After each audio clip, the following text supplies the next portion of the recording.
Olá, ouvintes, tudo bem? Bem-vindos à 9ª temporada do podcast Direito Empresarial Café com Leite. Eu nem acredito que a gente vai fazer 4 anos juntos, ouvindo, discutindo, se deliciando aqui com o direito empresarial. Esse é o podcast perfeito para quem busca conhecimento jurídico durante o dia a dia. É a sua biblioteca em áudio, gratuita, repleta dos principais textos e autores do direito empresarial no Brasil. Eu sou Amanda Taide, mineira, cruzeirense da UFMG na origem, com passagem em São Paulo, no Largo São Francisco, USP, e Candanga, Fluminense e UNB, de coração. Eu sou casada, mãe do Pedro, de quase 7 anos. Pedro Cristiano Ronaldo. Do Lucas, de 5 anos. Lucas Cristiano Ronaldo, Mbappé e Cano. E tutora do Vira-Lata, da Farofa. Sou professora da UNB e consultora no Pinheiro Neto Advogados, em direito privado, nas áreas de direito da concorrência, comércio internacional, compliance, anticorrupção, acordos de leniência, negociações, direito empresarial em geral. Esse é um podcast simples, curto e gostoso, como um café da manhã, rapidinho durante a semana. Você quer navegar pelo podcast? O nosso novo site foi totalmente remodelado. Entrem em podcast.direitoempresarial Café com Leite e vocês verão uma forma completamente nova de navegar pelo nosso podcast. Os episódios estão organizados tematicamente como uma trilha do conhecimento, facilitando o acesso de todos vocês a temas como teoria da empresa, fundamentos do direito societário, sociedades limitadas, sociedades anônimas e muito mais. Pegue então sua xícara de café com leite ou chá, seu tênis para fazer exercício físico ou seu fone de ouvido para ouvir no seu meio de transporte diário. Vamos então comigo para a próxima xícara de café com leite?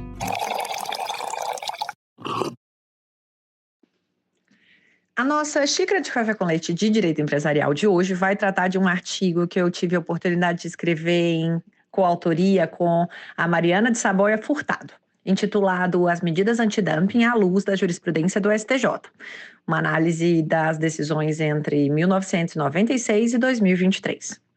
Esse artigo foi escrito em coautoria para o livro intitulado Temas Complexos de Direito Empresarial na Jurisprudência dos Tribunais Superiores, que foi publicado em dezembro de 2024 como a comemoração dos 50 anos do escritório Pinheiro Neto Advogados aqui em Brasília.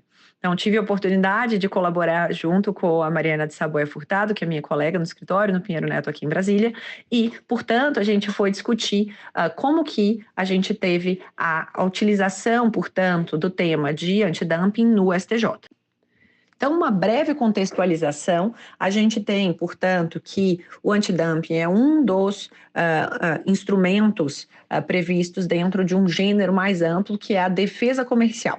Então, defesa comercial, ela abarca as medidas antidumping, as medidas compensatórias e as medidas de salvaguardas, que visam, em grandes linhas, resguardar a indústria doméstica de práticas que sejam consideradas desleais de comércio, como dumping ou subsídios, ou de surtos de exportações, que resulta, portanto, da aplicação de salvaguardas.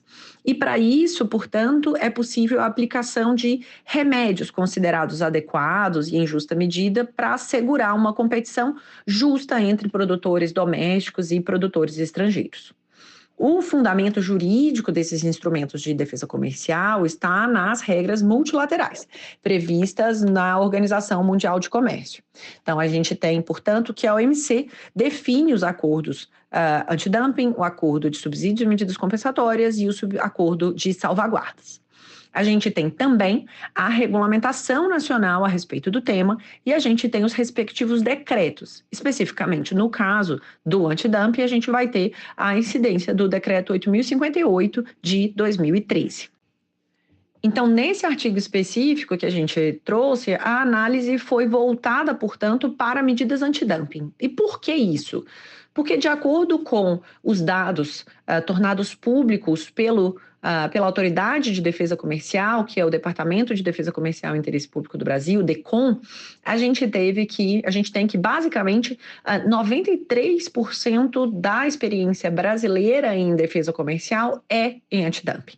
Eu tive a oportunidade de liderar esse departamento durante mais de 3 anos na minha passagem enquanto servidora pública, aí durante 12 anos, nos meus últimos mais de 3 anos ali enquanto servidora pública, fui, portanto, subsecretária de Defesa Comercial e Interesse Público e posso comprovar aqui empiricamente, né, que, de fato, a maior parte das investigações conduzidas, não apenas no Brasil, mas também no mundo, dizem respeito a medidas antidumping. Depois a gente tem ali por volta de 3% voltadas para medidas de subsídios e outras 1% ali mais especificamente voltado para salvaguardas. A gente tem, portanto, uma incidência interessante de medidas em setores, né? A maior parte aí incidindo sobre o setor de plásticos e borrachas, mas também produtos químicos, metais, têxteis, depois pedra, cimento, cerâmica, vidro aí, esses setores sendo objeto, portanto, de medidas antidumping no Brasil. A pergunta, portanto, que surgiu para a elaboração desse artigo era o que o STJ entende por direitos antidumping?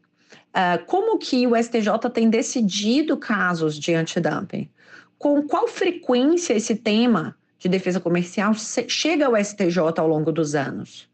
A gente tem maior concentração judicial em alguns setores que também têm essa maior utilização de antidumping ou não?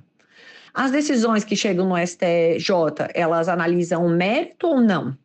A gente tem uma maior concentração de decisões judiciais em alguma turma do STJ, em alguma sessão, alguma corte especial, algum ministro relator? Quais outras análises que a gente pode, de modo qualitativo, extrair?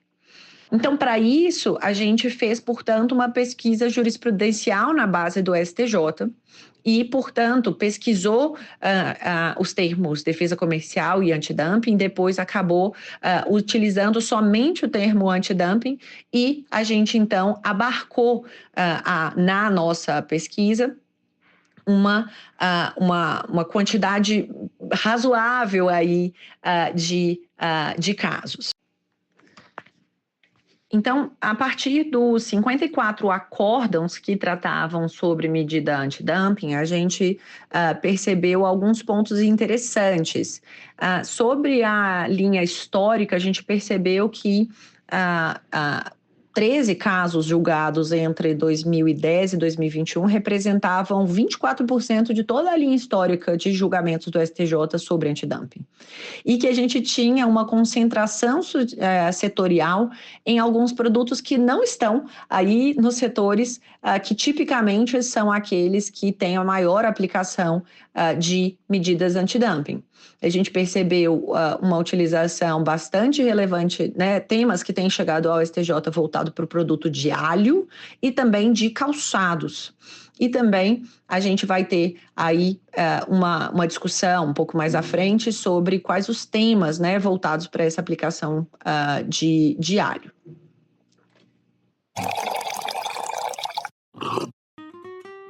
Espera só um pouquinho que eu já volto para a nossa entrevista. Que você curte direito empresarial, eu já sei. Que você está aqui ouvindo o nosso podcast. A minha pergunta é, você sabe quão conectado o direito concorrencial está do direito empresarial? Tem interesse em se aprofundar nesse tema? No primeiro semestre de 2025, eu vou lançar a segunda turma da minha pós-graduação em Direito Concorrencial.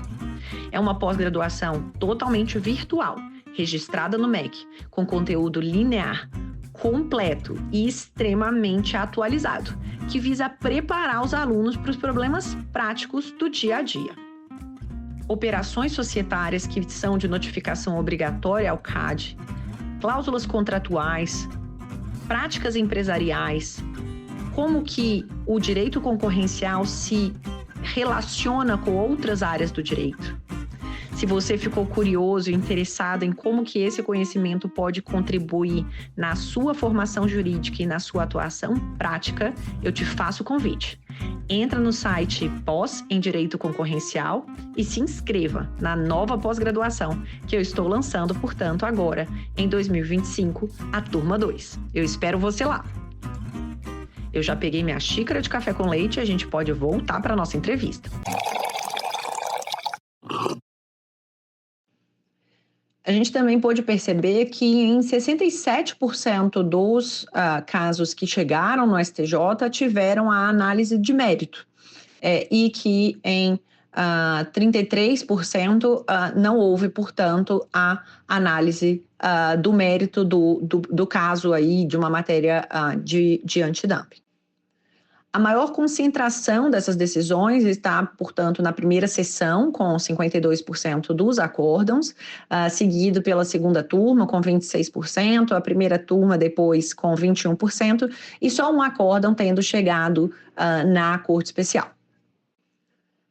Então, feita uma análise quantitativa, a gente passou para uma análise qualitativa da jurisprudência do STJ sobre as medidas antidumping e identificou que havia, portanto, temas recorrentes nessa análise. Então, primeiro, da importância dos direitos antidumping, inclusive os direitos antidumping provisórios, que são como se fosse aí uma aplicação de uma tutela provisória mesmo, com a aplicação à incidência de direitos ao longo da investigação.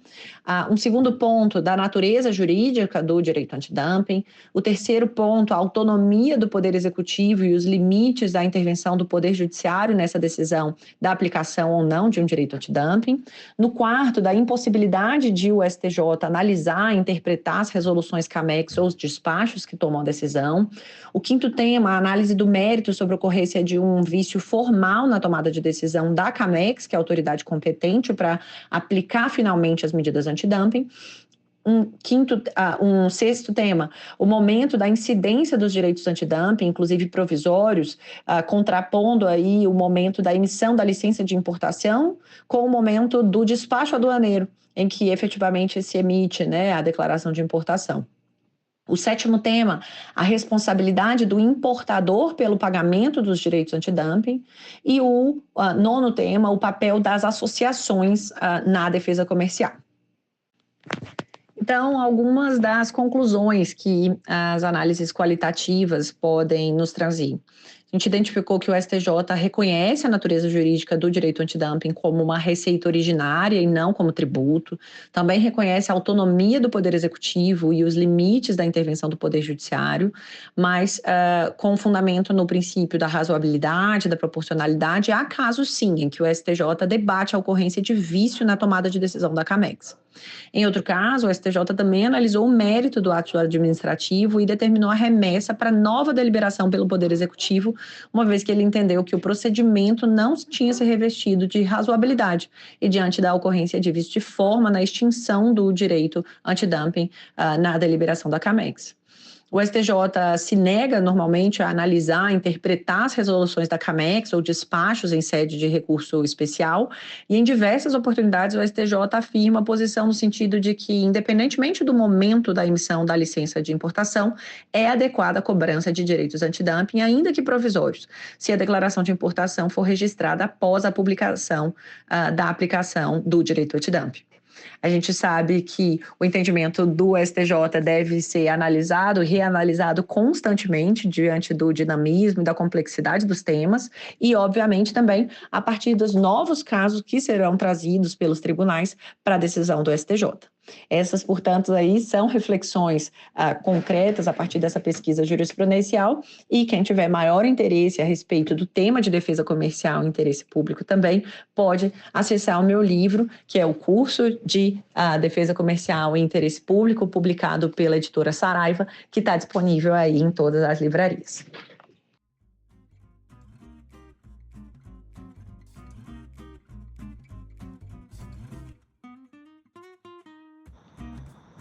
A nossa xícara de café com leite foi devidamente tomada, agradecendo aqui a nosso convidado pela presença, a vocês pela audiência. Se vocês tiverem sugestões, comentários, não deixem de me procurar. No LinkedIn, Amanda Taide, no Instagram, Direito Empresarial Café com Leite e também, caso vocês tenham meu contato, podem me mandar mensagem no WhatsApp. Um abraço a todos. Tchau, tchau.